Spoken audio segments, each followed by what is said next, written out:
इंदापूरसाठी भरत शहा परिवाराचं मोठं योगदान. कुणाला जे जमलं नाही ते भरत शहा यांनी करून दाखवलं. अजित पवारांकडून शहा यांच्या कामाचं कौतुक.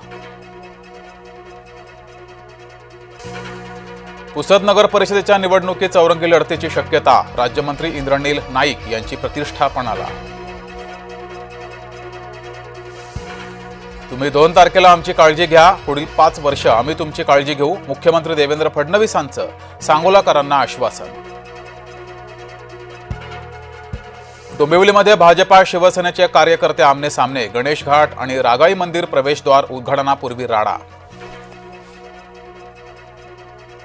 उपमुख्यमंत्री एकनाथ शिंदेंनी घेतली नारायण राणेंची भेट. उदय सामंत, नितेश राणेही होते उपस्थित.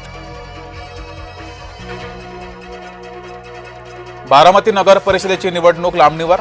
2 डिसेंबरऐवजी 20 डिसेंबरला होणार मतदान. उमेदवारांच्या विरोधात दाखल करण्यात आली होती याचिका. रवींद्र चव्हाणांच्या वक्तव्यावर शिंदेंचं प्रत्युत्तर. ज्याच्या मागे महिला असतात त्याचा नंबर पहिला. लाखो महिला भगिनी या माझ्या पाठीशी, शिंदेंचं विधान.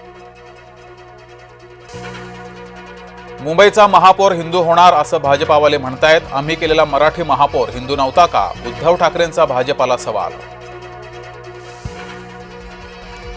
कचरा करणाऱ्या माणसांना तुम्ही निवडून देता, एकदा स्वच्छ करणाऱ्या माणसाला निवडून द्या. बीडमध्ये दोन्ही क्षीरसागरांवर अजित पवारांचा निशाणा.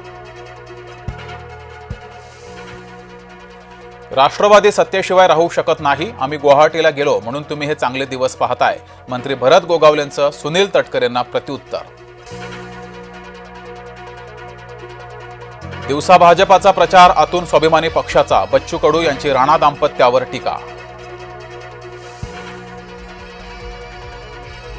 ग्रामपंचायत सदस्य आणि ग्रामसेवकाच्या आमसभेत वाद. रजिस्टरमध्ये माहिती भरण्यावरून ग्रामसेवक आणि सदस्यांमध्ये वाद.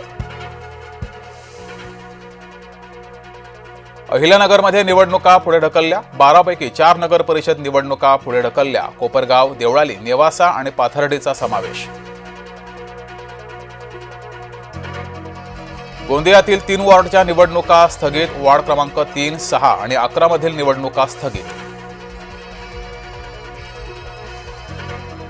नाशकात एकाच कुटुंबातील 4घांचा मृत्यू. एकाची आत्महत्या तर 3घांच्या मृत्यूचं कारण अस्पष्ट. पत्नी आणि दोन्ही मुलांच्या मृत्यूचं कारण अस्पष्ट.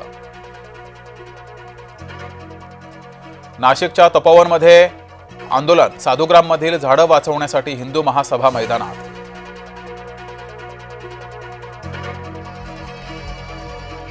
छत्तीसगडमधील 37 माओवाद्यांचं आत्मसमर्पण केलेल्या 27 जणांवर होता 65 लाखांचा इनाम. दंतेवाड्यात पुना मार्गेम उपक्रमाचा मोठा प्रभाव. अजित पवारांचे पुतणे युगेंद्र पवारांचा विवाह सोहळा. सुप्रिया सुळेंनी वरातीतल्या गाण्यावर धरला ठेका.